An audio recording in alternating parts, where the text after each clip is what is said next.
Jackson Radio Show.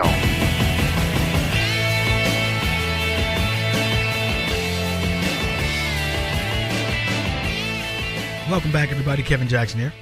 It's Kevin Jackson's show. I wrote a book called Sexy Brilliance and Other Political Lies, not an autobiography. And in that book, I talked about the confluence of religion with race. And I said that it's been one thing to watch black folks run roughshod over America on this idea that we're so oppressed and, you know, all these different things that happened back in days that nobody knows anything about, you know, those old slavery days of the 1700s and such, leading into the Civil War, 1865, and of course emancipation and all that. And so I looked at how black folks, black leftists, have milked this situation, and it leaves me scratching my head. I mean, I'm a product of the 60s, and I think I look at the times of the 60s, a turbulent time, and Martin Luther King assassinated, Medgar Evers, many others. And I remember this time well because it was my coming of age period, and my mom and my grandmother, I remember the day that Martin Luther King Jr. was killed. I remember when Bobby Kennedy was killed, and when my grandmother came home crying over that. I remember those things. I don't remember like the incidents themselves, but I remember watching TV, and my grandmother had a TV. We had a TV that was in a den, and my grandmother would do hair in the kitchen, and I could watch the TV from the other door. There were two doors exiting the kitchen, entering and exiting the kitchen. And then going into the den, I could see the TV from there. And I remember that TV, black and white TV, sitting on top of a not a stand, but like a dresser like object, and watching them show again and again Bobby Kennedy being killed. I'll never forget it. My grandmother crying over that. So, you know, I understand how, you know, that whole time period and what it meant. And I look at today and I go, it's dramatically different. There's nothing for us to be complaining about as blacks in America today. Nothing. If you're complaining about being black in America today, it's because you're looking for a reason to fail, or you're looking for a reason to complain, or there's money in it. And if I were a unscrupulous person, I am a scrupulous person. If I were unscrupulous, I'd be filthy rich, because I would milk money out of white folks like you've never believed. I could do it. I think you guys understand I have the intellect. I'm just not Dr. Evil. So I won't do it. And I fight against those who do. I talked the other day about this thing, come meet a black person. Did we talk about that? Come meet a black person? Who puts this together? Well, we've done a study and only 45% of white people have black friends. But do they have black acquaintances?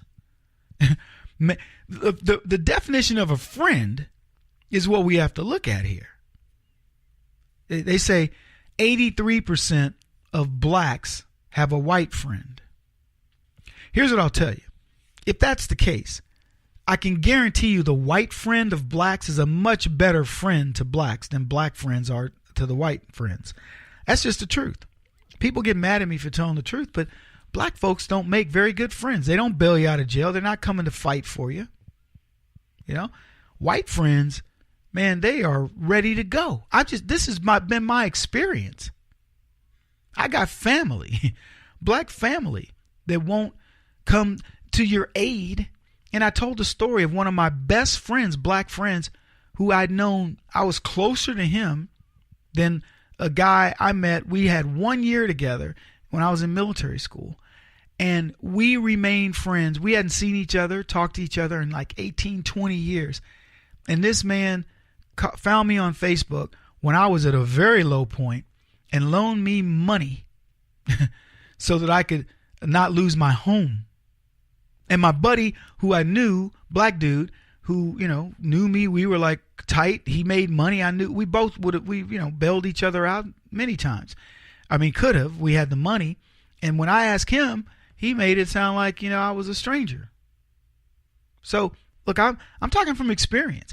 And for the record, if you go to your black buddies, ask them that. say, okay, so I got a scenario. I heard this guy on the radio saying, he tried to borrow money and he went to 2 different guys. One guy he knew very well who was a friend who didn't loan it to him, and one guy he met for a year.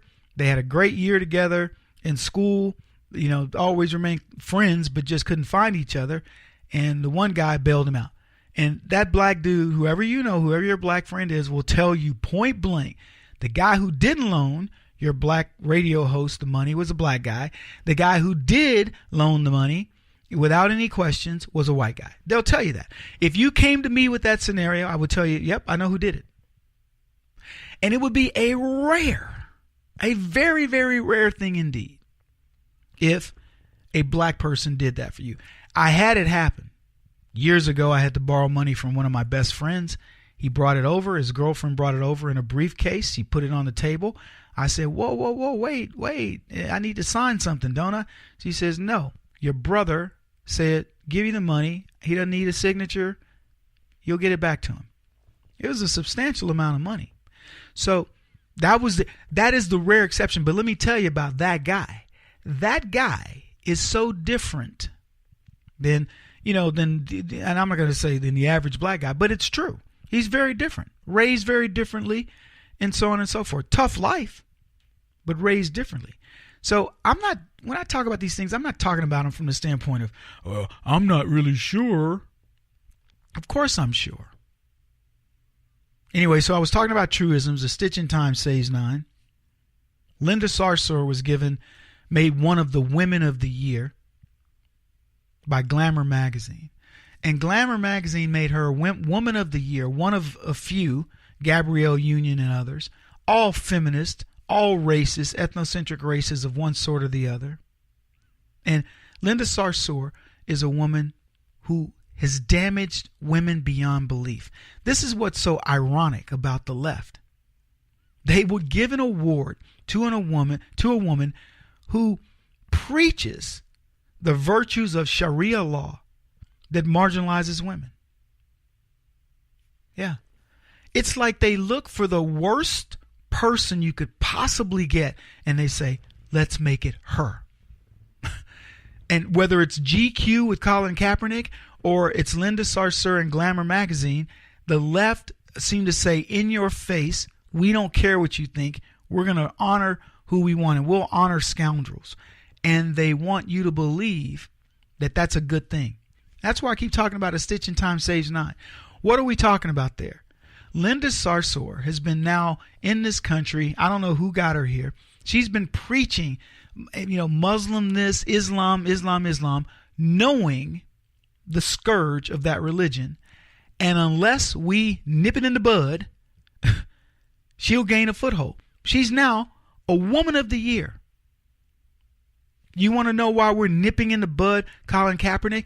Because people actually believe this fool. They believe he stands for something, ironically, as a kneeler, that what his cause is bigger, it transcends his job, and we should let him get away with it.